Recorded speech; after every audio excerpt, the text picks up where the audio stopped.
రైతు సోదరులందరికీ నమస్కారం. నేను మీ గోపిరెడ్డి. మీరు చూస్తున్నారు సరికొత్త ప్రపంచం, సరికొత్త టెక్నాలజీని పరిచయం చేసే రైతు నేస్తం తెలుగు యూట్యూబ్ ఛానల్. ప్రజెంట్ మనం వచ్చేసరికి ప్రకాశం జిల్లాలో మిరప ఫీల్డ్లో ఉండడం జరిగింది. జనరల్గా వచ్చేసరికి గత 2 సంవత్సరాల నుంచి 3 సంవత్సరాల నుంచి నల్ల తామర పురుగు సమస్య అనేది అధికంగా ఉంది. అది ఓన్లీ మిరప తోటలోనే ఉందా అంటే పుష్పించే ప్రతి ఒక్క మొక్కలో కూడా ఈ నల్ల తామర పురుగు సమస్య అనేది అధికంగా ఉంది. అయితే మిరప రైతుల్ని అల్లకల్లోలం చేస్తుంది నల్ల తామర పురుగు.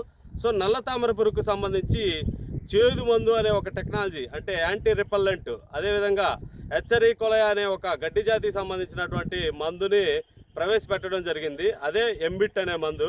సో ఆ ఎంబిట్ అనే మందు ప్రజెంట్ రైతు అనేది స్ప్రే చేయడం జరిగింది. దాని యొక్క అనుభవాలు ఎలా ఉన్నాయి, ఫీడ్బ్యాక్ అనేది ఒకసారి అడిగి తెలుసుకునే ప్రయత్నం చేద్దాం. నమస్తే సార్, ఈ ఎంబిట్ పాలివేర్ అనే మందు మీరు స్ప్రే చేశారు కదా, అవును, మీకు ఎలా అనిపించింది? బాగానే ఉంది. దేనికి కొట్టారు? తామర పురుగుకి. తామర పురుగు కొట్టారు.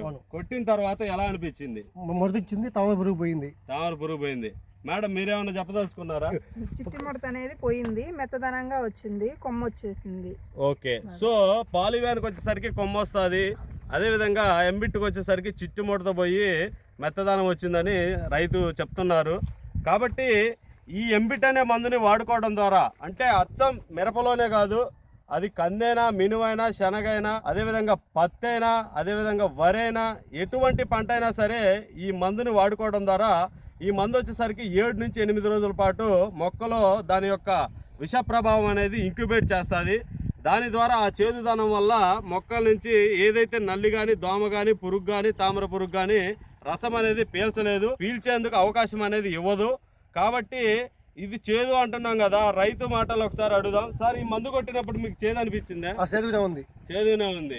కొట్టుకునే వాళ్ళు గ్లౌజులు ఖచ్చితంగా వేసుకోవాలి. వేసుకోవాల్సిందే. గ్లౌజులు ఖచ్చితంగా వేసుకోవాలి. వేసుకోకపోతే ఏమైంది? చేదు, అన్నం కూడా తినలేరు చేతి మీద పడితే. అంతేగాని దద్దుర్లు, బొబ్బర్లు అట్టాటి రావటం లేదు, ఏం లేదుగా. సో ఓన్లీ రైతు చెప్తున్నారు, ఓన్లీ చేదుదనం మాత్రమే ఉంటుంది.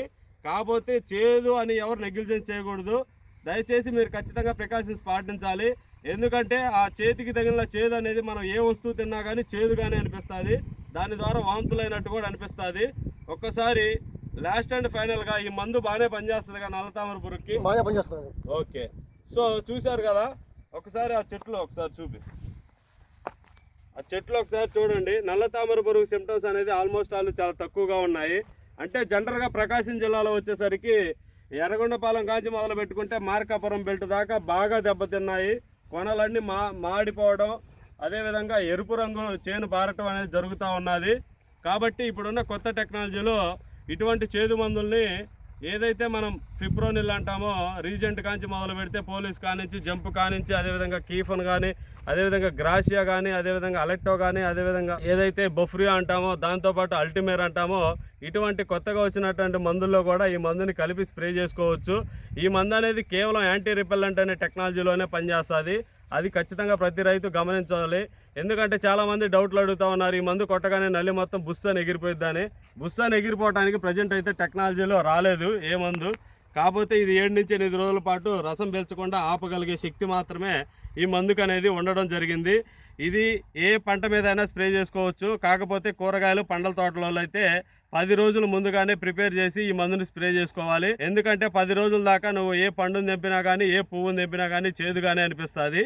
కాబట్టి ప్రతి ఒక్కళ్ళు వాడుకోవచ్చు. దానితో పాటు ప్రికాషన్స్ అనేది ప్రతి ఒక్కళ్ళు నెససరీగా తీసుకోవాలి. ఏదైతే బుడ్డోడు అంటున్నామో బెలాన్ స్టిక్, సో దాన్ని వాడడం ద్వారా ఇటువంటి మందుల యొక్క ఎఫికసీని పెంచవచ్చు. దాంతో పాటు మనం వాడే కాలువ నీళ్లు కావచ్చు, బోర్ నీళ్లు కావచ్చు, వాటి యొక్క ఉదజనికత pH వాల్యూని బ్యాలెన్స్ చేయొచ్చు. కేవలం ఈ ఏవైతే 5 రకాల ప్రాపర్టీలు మనం చదువుతున్నామో, స్ప్రెడ్ అవడానికి, అదేవిధంగా పెనిట్రేట్ అవడానికి, అదేవిధంగా pHని బ్యాలెన్స్ చేయడానికి, దానితో పాటు వెట్టింగ్ అతుక్కపోవడానికి, సో వీటన్నిటి ఈ 5 రకాల ప్రాపర్టీలను కలిపి కేవలం ఎకరానికి 100 రూపాయలలోనే మన బొడ్డోడు అనేది రావడం జరుగుతూ ఉన్నది. కాబట్టి ప్రతి ఒక్క రైతు సోదరును ఇది వాడుకోవడం ద్వారా మీరు అధికమైన దిగుబడులతో పాటు మీరు కొట్టే కాస్ట్లీ మందులు ఎఫికసీని పెంచడానికి, బాగా పనిచేయడానికి ఇది ఖచ్చితంగా ఉపయోగపడుతుంది, దోహదపడుతుందని నేను అనుకుంటున్నాను.